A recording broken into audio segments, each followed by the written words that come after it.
Hi hello അസ്സാം വലൈക്കും. എല്ലാവർക്കും പുതിയൊരു വീഡിയോയിലേക്ക് സ്വാഗതം. അപ്പോൾ ഇന്നത്തെ വീഡിയോയിൽ കുറച്ച് ടിപ്സും കാര്യങ്ങളൊക്കെ ഉൾപ്പെടുത്തിയിട്ടുണ്ട്. എല്ലാ കൂട്ടുകാരൊന്ന് കണ്ട് സപ്പോർട്ട് ചെയ്യുക. അപ്പോൾ രാവിലത്തെ ചായക്കടിയൊക്കെ കഴിഞ്ഞിട്ടോ. അപ്പോൾ ചപ്പാത്തിയും പൂരിയൊക്കെ ഉണ്ടാക്കിയിട്ടുണ്ടായിരുന്നു. അപ്പോൾ അതൊക്കെ കഴിഞ്ഞതിന് ശേഷം തന്നെ മാറാല തട്ടാന്ന് വിചാരിച്ചിട്ടുണ്ടായിരുന്നു. അപ്പോൾ എന്നും ഇങ്ങനെ വിചാരിക്കുള്ളൂ, നാളെ ഇങ്ങനെ നീട്ടി വെക്കും. അപ്പോൾ നമ്മൾ ഇങ്ങനെ മാറാലയൊക്കെ ഉണ്ടെങ്കിൽ നമ്മൾ ഒരാഴ്ചയിൽ ഒരിക്കലെങ്കിലും ഒന്ന് തട്ടാൻ നോക്കുന്നത് നമ്മുടെ വീട്ടിൽ മാറാലങ്ങനെ അധികം വരില്ല. അല്ലാതെ നമ്മൾ ഒരാഴ്ചയിൽ അധികമൊക്കെ ആയിട്ടുണ്ടെങ്കിൽ തന്നെ പെട്ടെന്ന് തന്നെ മാറാലയൊക്കെ വന്ന് ആകെ വൃത്തികേടാകും. നമ്മൾ നോക്കുമ്പോൾ തന്നെ നമുക്കൊരു നെഗറ്റീവ് എനർജി തന്നെയാണല്ലോ. അപ്പോൾ ഒരാഴ്ചയിൽ ഒരിക്കലൊക്കെ നമ്മൾ ഇങ്ങനെ ഒന്ന് തട്ടിക്കൊടുക്കുക. ഇപ്പോൾ വാർപ്പുള്ള ഭാഗത്തൊക്കെ നമുക്ക് തട്ടാൻ എളുപ്പമാണല്ലേ. ഈ ഓടുള്ള ഭാഗത്ത് നമുക്ക് ഉയരത്തിലൊക്കെ ആണെങ്കിൽ തന്നെ അവിടേക്ക് എത്തില്ല, നമ്മളെ കൈയൊന്നും അവിടേക്ക് എത്തില്ലല്ലോ. അപ്പോൾ ഭയങ്കര ബുദ്ധിമുട്ട് തന്നെയാണ് ഇവിടെയൊക്കെ.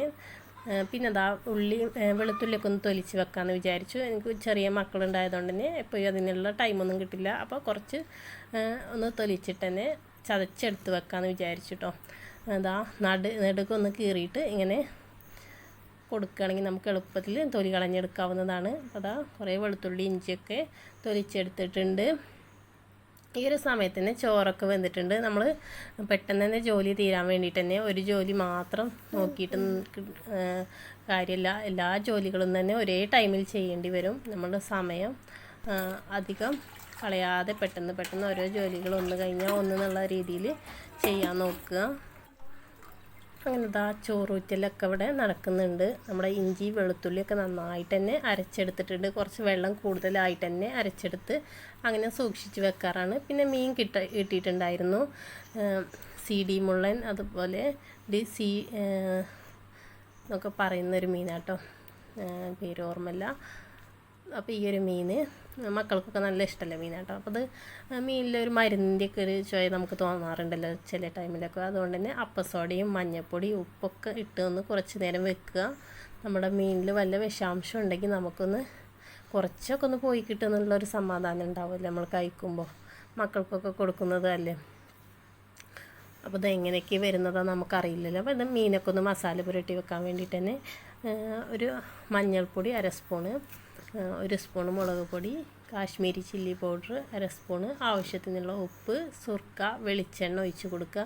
നല്ലൊരു ടേസ്റ്റ് തന്നെ കേട്ടോ. ഈ ഒരു ടൈമിൽ വെളിച്ചെണ്ണ ഒഴിച്ച് കൊടുക്കുക. നമ്മൾ ഫ്രൈ ചെയ്യുമ്പോൾ ഏതായാലും ഓയിൽ യൂസ് ചെയ്യുന്നുണ്ടല്ലോ, അപ്പോൾ ഈ ഒരു ടൈമിലും ചേർത്ത് കൊടുക്കുക. പിന്നെ കുരുമുളക് പൊടി, ഇഞ്ചി വെളുത്തുള്ളി പേസ്റ്റ് ആവശ്യത്തിന് ചേർത്ത് കൊടുക്കുക.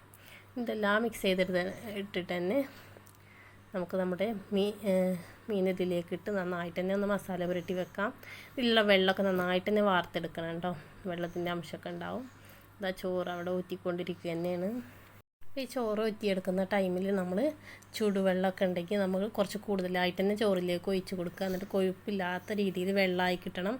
നല്ല നമ്മുടെ ചോറ് നന്നായിട്ട് കിട്ടുള്ളൂ.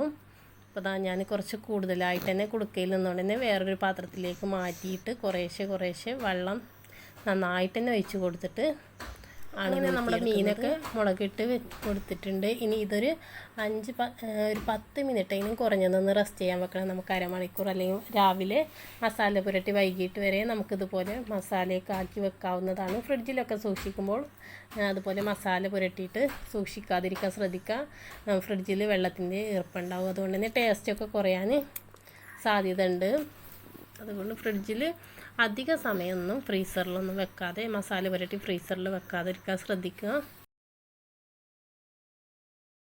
പിന്നെ അതാ 2 ദിവസം മുന്നേ ഞാൻ മുരിങ്ങ ഒടിച്ച് കൊടുത്തിട്ടുണ്ടായിരുന്നു. അപ്പോൾ ആ ടൈമിലൊന്നും ഇതൊന്നും ഊരാനുള്ള സമയം കിട്ടിയിട്ടുണ്ടായിരുന്നില്ല. അപ്പോൾ അതൊക്കെ ഒന്ന് ഊരിയെടുക്കുകയാണ്.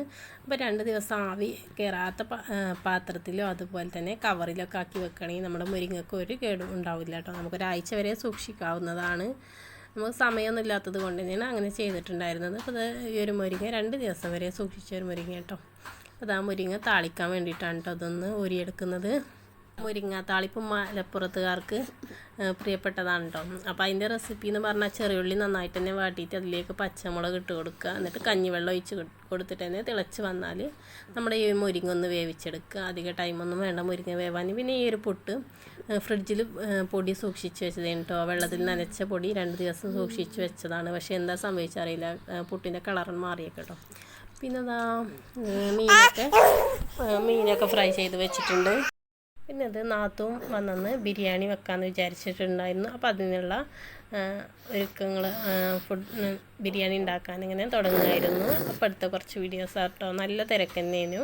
അപ്പോൾ പെട്ടെന്ന് അങ്ങനെ ചെയ്തിട്ടുണ്ടായിരുന്നു. അധികം വീഡിയോസൊന്നും എടുക്കാൻ പറ്റിയിട്ടില്ല. അപ്പോൾ നെയ്ച്ചോറാക്കിയിട്ട് വെച്ചിട്ട് ദമ്മിടാമെന്ന് വിചാരിച്ചു. കുക്കറിൽ നമ്മൾ നെയ്ച്ചോറാക്കി വെച്ചിട്ടുണ്ടായിരുന്നു കേട്ടോ. പിന്നെ ഓരോന്ന് കട്ട് ചെയ്ത് വെച്ചിട്ടുണ്ട്. ഈ ഒരു അടുപ്പിൽ വെള്ളം തിളച്ച് വന്നിട്ട് വേണം നമുക്ക് ചിക്കനൊക്കെ അതിലൊന്ന് അടുപ്പത്തൊന്ന് വേവിച്ചെടുക്കാൻ. പിന്നെ അതാ മക്കളൊക്കെ ചോറ് കഴിക്കുകയാണ് കേട്ടോ. അത് അങ്ങനെ മക്കളൊക്കെ ചോറ് കഴിച്ചിട്ട് ഞങ്ങളിതാ ബോട്ടിനൊക്കെ പോയിട്ടുണ്ടായിരുന്നു കേട്ടോ. ബോട്ടിൻ്റെ ദിവസമാണത്. 5 മണിക്കായിരുന്നു കേട്ടോ, 4:45 കേട്ടോ ഞാൻ ബോട്ടൊക്കെ ചെയ്ത് വന്നത്.